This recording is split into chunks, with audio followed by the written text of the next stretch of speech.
আদিমি করিতে যায় পুরুষ বেগানা, বাদ পানি দে আর মুখ পানে চাই, হাসি ঠাট্টা করে কত মিলিয়া সবাই। আশুকি মাসুকি কথা কয়ে কোথায়, উভয়ে মাঠিয়ায় উঠে বদন জ্বালায়।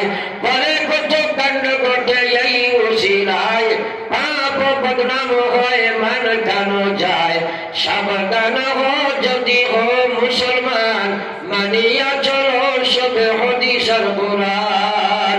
লক্ষ টাকা কারো না লাগে পর্দায়, সাংসারিক কাজে কামে টেকা লাগি যায়।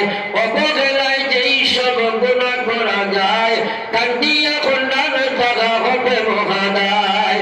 বাড়িতে শৌখিন বেড়া খোলা বাহিরেতে, মেয়ে লগ বাচ্চ করে গিয়া ময়দানেতে। কি মানে বাড়ির ঘর শৌখিন বেড়ায়, ভবিষ্যতে নারী যার বাহিরে বেড়ায়। জানালার পর্দার দাম 5,000 টাকা, 500 টাকা। দরজার এবং দরজা 1,000, 2,000, 2,500 টাকা।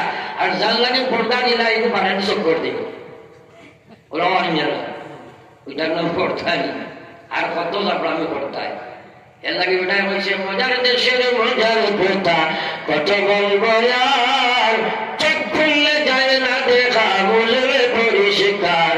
চোখ খুললে যায় না দেখা, বুঝলে পরিষ্কার। সুকান পাল বেশি খুলিয়া দেখতাই নাই, তোরা বুঝিয়া চিন্তা করো বিজালা কতটা দেখবায়। আমার ভাই হল বুজুর্গ হল, আপনারা বুঝে বুঝায় মাটির যে বুড়া লাগে, তো বুড়া লাগে জানি। আল্লাহু আকবার। মাত্র আসলাম সাদ সালামি রাদিয়াল্লাহু তাআলা আনহু, নবীজি যা কইছেন দিবা সাদ তুমি জন্নতি।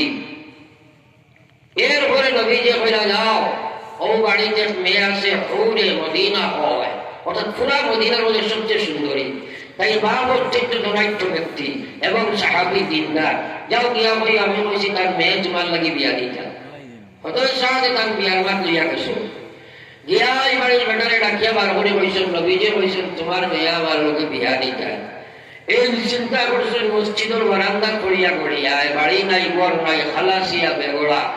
আর আমার মেয়ে অত সুন্দরী, খিলা দিতাম আর না খিলা করতাম। চিন্তা করিয়া কইছেন আমি তোরা পরামর্শ করবে।